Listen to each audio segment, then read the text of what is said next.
ഇപ്പം ഇവൻ പറയണേന്ന് വെച്ചാൽ ഇവന് മറക്കാൻ പറ്റത്തില്ല. ഒരു ദിവസമെങ്കിലും ഒരു വട്ടം ഇവൻ എന്നെ ഓർക്കും.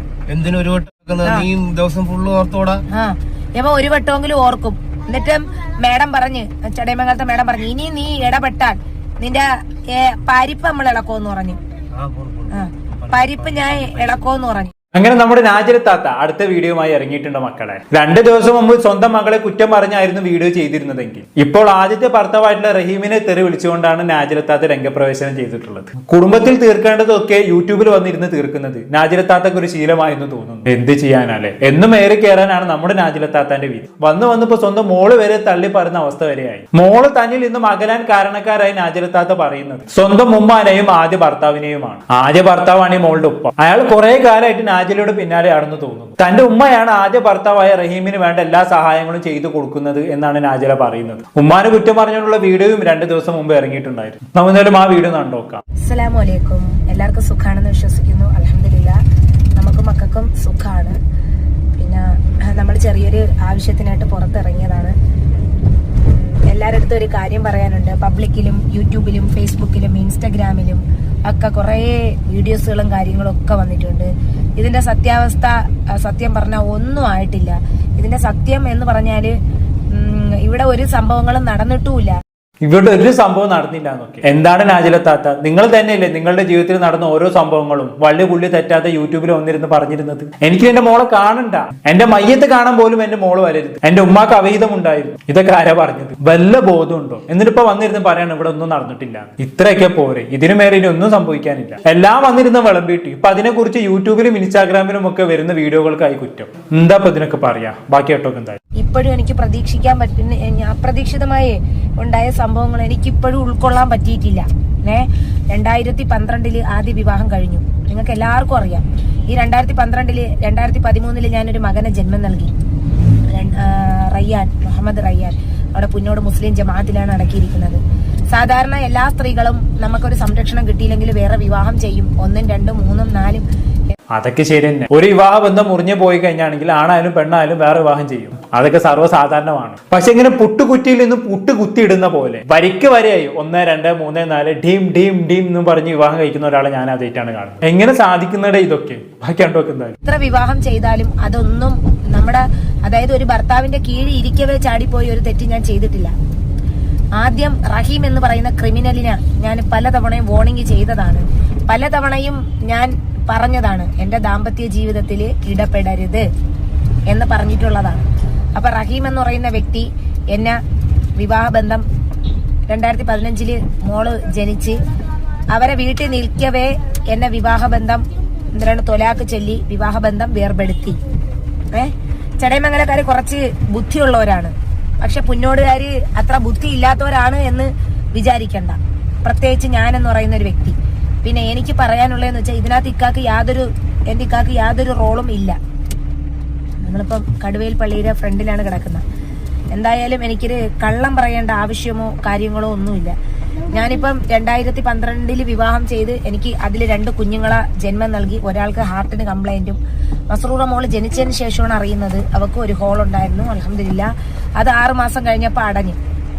ഒരുപാട് ജനിതകത്തിൽ കുഞ്ഞു കാര്യങ്ങളുണ്ടായിരുന്നു. അതെല്ലാം ഞാൻ നികത്തി കൊണ്ടുവന്ന് ചൈതന്യയിൽ, ഏറ്റവും കൂടിയ ഹോസ്പിറ്റലിൽ ചൈതന്യയിൽ. അപ്പോഴും ഞാൻ ഈ മോളെ കാണിക്കുമ്പോഴും ഞാൻ റഹീമിനെ കോണ്ടാക്ട് ചെയ്യുന്നുണ്ട്. നീ ചെലവിന് വല്ലതും താ കുട്ടിക്ക്, എന്നിലായിട്ടുള്ള ഒരു ബന്ധമല്ലേ തീർന്നോളൂ. അപ്പോഴവൻ അതിനൊന്നും ബാധ്യസ്ഥനല്ല. അന്ന് ഇവൻ തൊലാക്ക് ചൊല്ലിയത് വാട്സപ്പ് വഴിയാണ് തൊലാക്ക് ചെല്ലുന്നത്. രാവിലെ എടുത്ത് കേട്ടപ്പോഴാണ് അറിയുന്നത്. അപ്പോഴത്തന്നെ ഞാൻ വാപ്പായെ വിളിച്ചു. തൊലാക്കായിപ്പോയി. ജമാഅത്തിൽ ഇത് കേൾപ്പിച്ചപ്പം ഈ വോയിസ് എല്ലാവർക്കും അയച്ചു കൊടുത്തു. അപ്പോഴിത് തൊലാക്കായിപ്പോയി. കാരണം ഒരു വോയിസ് ക്ലിപ്പിൽ തന്നെ 3 തൊലാക്ക് ആണ് അയച്ചിരിക്കുന്നത്.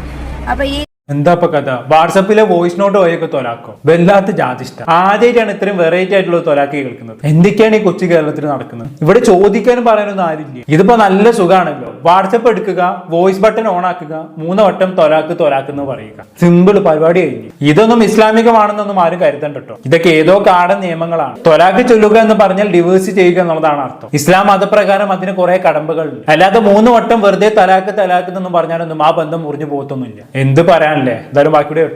നാലാമത്തെ ഒരു വ്യവസ്ഥ ഉണ്ട്. ഇരു കൂട്ടരും വിവാഹമോചനത്തിന് ശേഷം അവരുടെ ഭാവി വ്യവസ്ഥകൾക്ക് വിപരീതമായി ഒന്നാം കക്ഷിയിൽ നിന്നും റഹീമായും സിവിലായോ ക്രിമിനലായോ എന്തെങ്കിലും ഇടപാടുകൾ, അതായത് നമ്മുടെ ഭാവി ജീവിതത്തിൽ എന്തെങ്കിലും ഏർപ്പെട്ടാൽ എനിക്ക് നിയമപരമായിട്ട് മുന്നോട്ട് പോവാം എന്നാണ് ഒരു വ്യവസ്ഥ.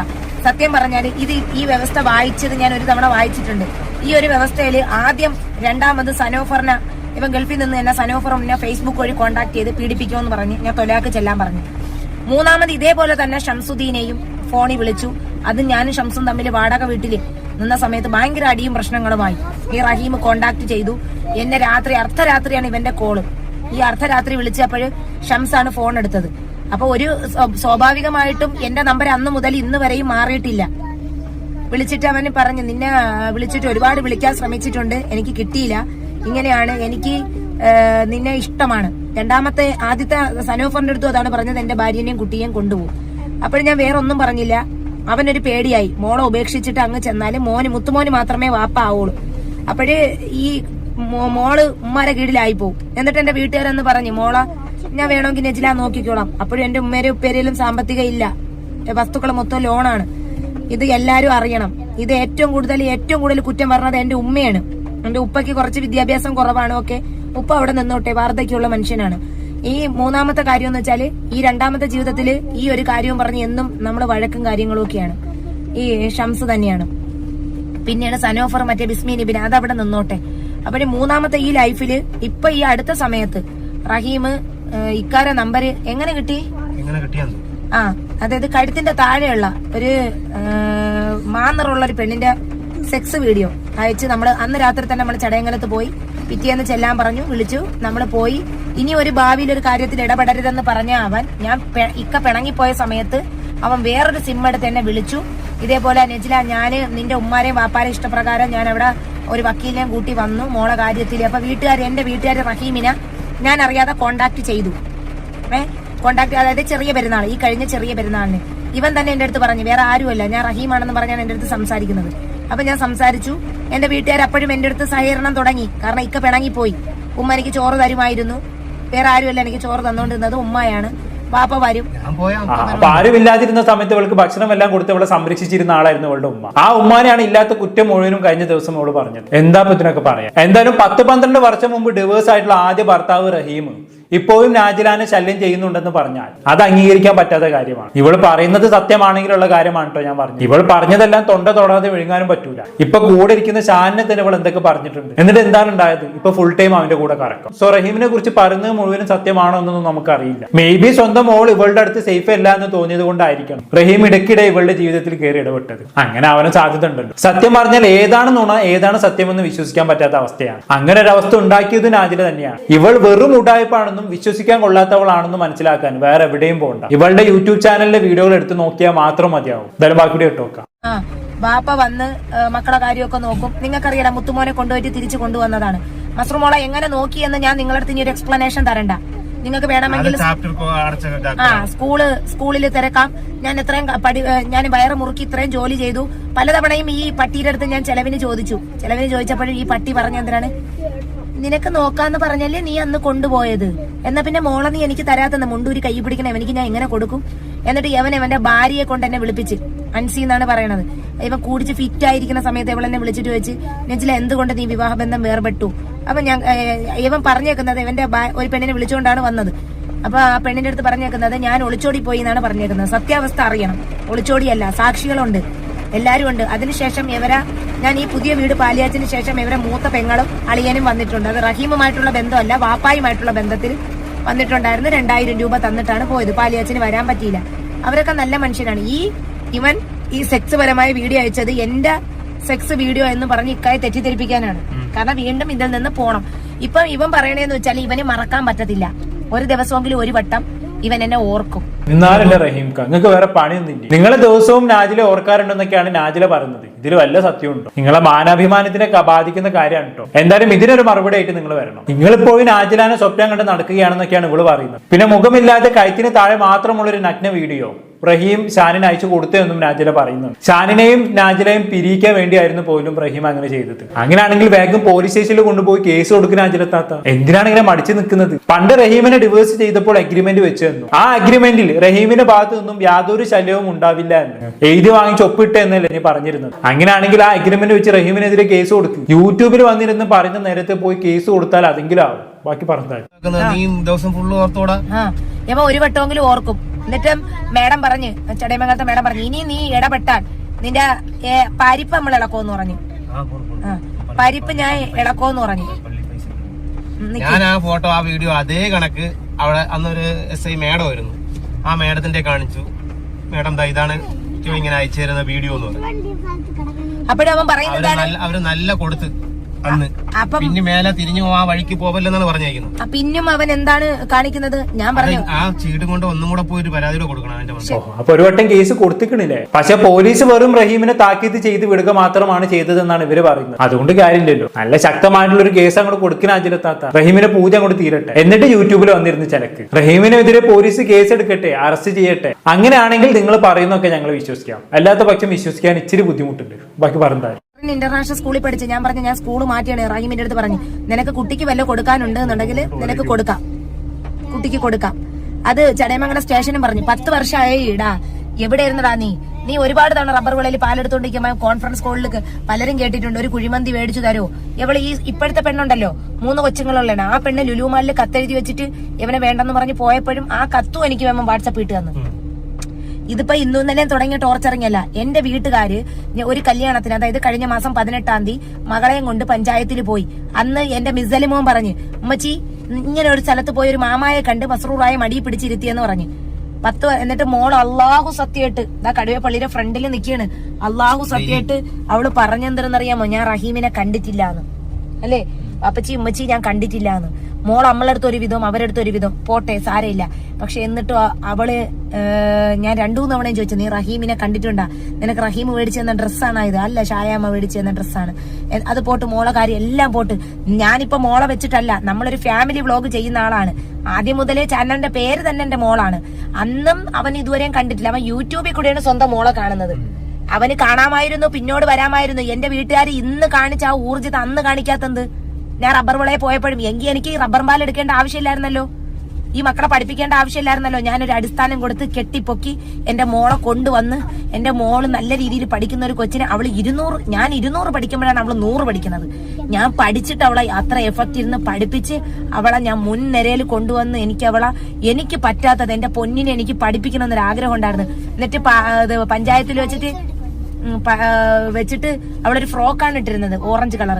അത് പൊക്കി നോക്കിയെന്ന് അടിച്ചടയാളുണ്ട്. എടാ ഉമ്മമാരാകുമ്പോ അടിക്കോടാ, നീ നിന്റെ പെങ്ങളെ വയ്യാത്ത മിണ്ടാപ്രാണി അടിച്ചണക്കല്ല. ഉമ്മ ആകുമ്പോ അടിക്കും, മക്കളാ ശാസിക്കും. അപ്പൊ മോക്ക് ഇപ്പൊ ഒരു സുഖം കിട്ടി.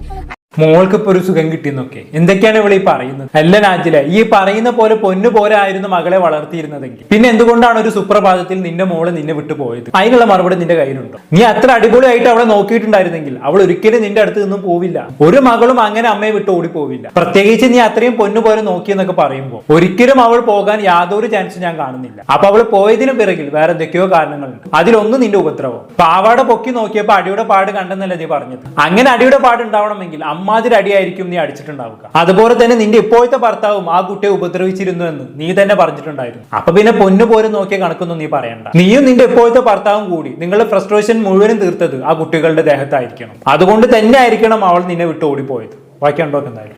അല്ലെങ്കിൽ എന്റെ ഉമ്മയും ഉപ്പയും വിചാരിക്കണം, മോളെ നെജില, വാപ്പാക്ക് ഞാൻ പറഞ്ഞിട്ടുണ്ട് എന്ത് വേണമെങ്കിലും എന്റെ അടുത്ത് സംസാരിക്കാം. മക്കളെ മിണ്ടായിരുന്നാണ്. ഞാന് എന്റെ അടുത്ത് എന്റെ ഉമ്മാരോട് എനിക്ക് ഇത്ര ദേഷ്യം വരാൻ കാരണം തരുന്നുണ്ടോ? ഉമ്മാരെ ഫോണിലാണ് റഹീമിന്റെ നമ്പരും കാര്യങ്ങളും എല്ലാം, കോണ്ടാക്ടും കാര്യങ്ങളും എല്ലാം ഉള്ളത്. വാപ്പാരെ ഈ അടുത്ത സമയത്ത് വെളുപ്പാങ്കാലത്ത് റഹീം വിളിച്ച് എന്റെ അടുത്ത് എന്തിനാ സംസാരിക്കണമെന്ന് പറഞ്ഞ് വാപ്പാരെ ഫോണിലാണ് വിളിച്ചത്. ഞാൻ അവനെ ബ്ലോക്ക് ചെയ്തിട്ടേക്കാണ്. വാപ്പ എന്റെ അടുത്ത് വന്ന് പറഞ്ഞു, നെജില റഹീം ചടയമംഗലം വിളിച്ചിട്ടുണ്ടായിരുന്നു, നിന്റെ അടുത്ത് എന്തോ പറയാനുണ്ട്. എന്നിട്ട് ഞാൻ മെനിങ്ങാന്നവനെ 4 ഇക്കാരെ ഫോണിൽ നിന്ന് കുറെ തവണ അങ്ങോട്ട് വിളിച്ചത് സത്യമാണെന്നറിയാം. അവൻ എടുത്തിട്ടില്ല കള്ളൻ. അപ്പൊ എന്റെ എവിടെ തൊട്ടാ പൊള്ളോന്നറിയാം. പിന്നെ റഹീമിന്റെ കയ്യിൽ ഒരിക്കലും മോളെ കിട്ടില്ല. കാരണം എന്ന് വെച്ചാൽ അവ ഇതിന്നും അപ്പുറം കുടിയനാണ്. കാരണം ഇക്ക എന്നാൽ കുടിയില്ല എന്നാ ഇത് വെച്ചിട്ട് നോക്കുകയാണെങ്കിൽ. അൽഹംദുലില്ലാ കുടിയൊക്കെ മതിയാക്കി എന്താണ് തിരിച്ച് നമ്മൾ നല്ല രീതിയിൽ ജീവിക്കാനാണ് വീണ്ടും വന്നേക്കുന്നത്. അതൊക്കെ കുറെ കേട്ടതാ. ഇക്കെന്ന് കൂടി നിർത്തും, നാളെ വീണ്ടും തുടങ്ങും. ഇതൊക്കെ നമ്മളെത്ര കണ്ടതാ. ഇവള് തന്നെ അയ്യോ ഇക്കെ കുടിച്ചു വന്ന് എന്നെ തല്ലുന്നു എന്നും പറഞ്ഞ് വീഡിയോ ആയിട്ട് വരും. നോക്കിക്കുക നിങ്ങൾ, അധികം വൈകാതെ തന്നെ വരും. അല്ല ഞാനതല്ല ആലോചിക്കുന്നത്, ഇവൾക്ക് എവിടെ നിന്നാണ് ഇത്ര അധികം കുടിയന്മാരെ കിട്ടുന്നത് എന്നുള്ളതാണ്. ഇവൾ കുടിയന്മാരെ തെരഞ്ഞു പിടിച്ച് സെലക്ട് ചെയ്യുന്നതാണോ അതോ ഇവരൊക്കെ ഇവളുടെ അടുത്ത് വന്നതിന് ശേഷം കുടിയന്മാരായതാണോ? ആർക്കറിയാം അല്ലേ. ഇനി ആദ്യ ഭർത്താവായിട്ടുള്ള റഹീമിന് ഒരു മാസം മറുപടി കൊടുക്കുന്നുണ്ട് നമ്മുടെ നാജില താത്ത. അതുകൂടി കണ്ടതിന് ശേഷം നമുക്ക് നിർത്താം. പിന്നെ റഹീം, നീ അവിടെ നിന്ന് കളിക്കുന്ന കളി എനിക്ക് ഇവിടെ നിന്ന് അറിയാൻ പറ്റും. നിന്നെ ഞാൻ ഉരിക്കും, പഴ ഉരിക്കും പോലെ ഉരിക്കും. നിന്റെ അൻസീര ഭർത്താവിനെ ഞാൻ പോയി കണ്ട് സംസാരിച്ച് അദ്ദേഹവുമായിട്ട് അല്ലെങ്കിൽ കോണ്ടാക്ട് ചെയ്ത് ആ പ്രായപൂർത്തിയായ മക്കളെ എത്തിങ്ങാനേലും കളഞ്ഞിട്ട് നിന്റെ കൂടെ ഇറങ്ങി വന്ന അവൾ പിഞ്ച് പൈതലിനെയും കൊണ്ട് നീ വന്ന് ആയോണ്ടാണ് ആ കൊച്ചിനെ അവൻ തിരിച്ചെടുത്തത്. എടാ കുടിയാ, നിന്നെക്കാട്ടിയും ഭേദമുണ്ടടാ, അല്ലെങ്കിൽ നിന്നെക്കാട്ടിയും ഭേദമുണ്ട് നിന്റെ ആ സംസാരിക്കാത്തയും ആ ചെവിയും കേൾക്കാത്ത ആ പെങ്ങക്കൊണ്ടല്ല അവൾക്ക്. അവള് മസ്റൂറായ കാണാൻ ഇടയ്ക്ക് വിളിക്കുന്നത് നമുക്ക് ഞാൻ കാണിച്ചു കൊടുക്കും. എൻ്റെ മോക്കൊന്നും അറിയില്ലടാ. നിന്റെ തണൽ അവൾക്ക് വേണ്ട, നിന്റെ സംരക്ഷണവും അവൾക്ക് വേണ്ടടാ. കാരണം നീ സംരക്ഷിക്കേണ്ടുന്ന സമയത്ത് നീ അതിനെ സംരക്ഷിച്ചില്ല, അതിനെ ഹോസ്പിറ്റലിൽ നോക്കിയില്ല. ഡാ, നിന്റെ ഇപ്പോഴുള്ള പെണ്ടാട്ടിയേല് നീ കൊച്ചിനെ ഉണ്ടാക്കിയിട്ട് നോക്ക്.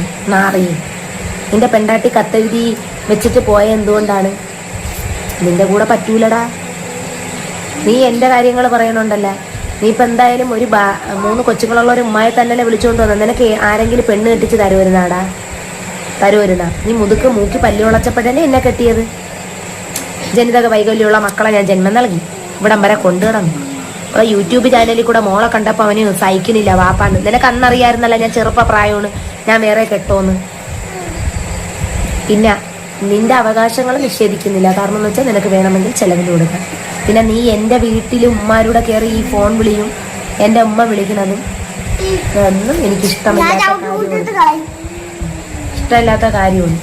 അപ്പം റഹീമേ, നാറിയെ, നിന്നെ ഞാൻ അങ്ങോട്ട് വന്നാൽ ഹേമത്തിൻ്റെ വഴിയിൽ പോയാൽ നിന്റെ കൂടും കൊടുക്കാൻ വരെ ഞാൻ എടുത്തിട്ട് ഇതാക്കി കളയും. നിന്റെ 10 സെന്റ് ഇവിടെ ആർക്കും വേണ്ടടാ, പട്ടിയെ കേട്ടാ. നാറിയെ, നീ രായമ്മേനെ കെട്ടിക്കോടാ, കെട്ടിക്കോ. രായമ്മാമ നിനക്ക് പറ്റിയതാണ് കേട്ടാ. എത്രയൊക്കെ ഉള്ളൂ. അസ്സലാമു അലൈക്കും. എല്ലാ തെരുവിളിയും കഴിഞ്ഞിട്ട് അവസാനം ഈ സലാം പറച്ചിൽ കേൾക്കുമ്പോഴാണ് എന്തൊരു ദീനായിട്ടുള്ള എത്താത്തല്ലേ, ഒന്നും പറയണ്ട. എന്തായാലും റഹീമിനെതിരെ താൻ നിയമപരമായി നീങ്ങിയാൽ പിന്നെ അവന് കൂടും കൊടുക്കുകയും എടുത്ത് ഓടേണ്ടി വരുമെന്നൊക്കെ നാജില പറയുന്നുണ്ട്. എന്നാ പിന്നെ പെട്ടെന്ന് തന്നെ നിയമപരമായി നീങ്ങിയായിട്ട് എത്താത്ത എന്തിനാ എങ്ങനെ വൈകിപ്പിക്കുന്നത്? യൂട്യൂബിലിരുന്ന് വായത്താളം വിടുന്ന നേരം കൊണ്ട് വേഗം പോയി കേസ് കൊടുത്തൊരു തീരുമാനം ഉണ്ടാക്കിയാട്ടെ. അതല്ല എല്ലാവർക്കും നല്ലത്. എന്തെങ്കിലുമൊക്കെ ചെയ്യും, അല്ലാതെ ഇപ്പൊ എന്താ പറയാ. എന്തായാലും ഞാൻ കൂടുതലൊന്നും പറയുന്നില്ല. എന്താണെന്ന് കേട്ട് നിങ്ങൾക്ക് തോന്നുന്നത് താ കമന്റ് ബോക്സിൽ രേഖപ്പെടുത്തുമല്ലോ. അടുത്തൊരു ടോപ്പിക്കുമായി വീണ്ടും കാണാം. ബൈ.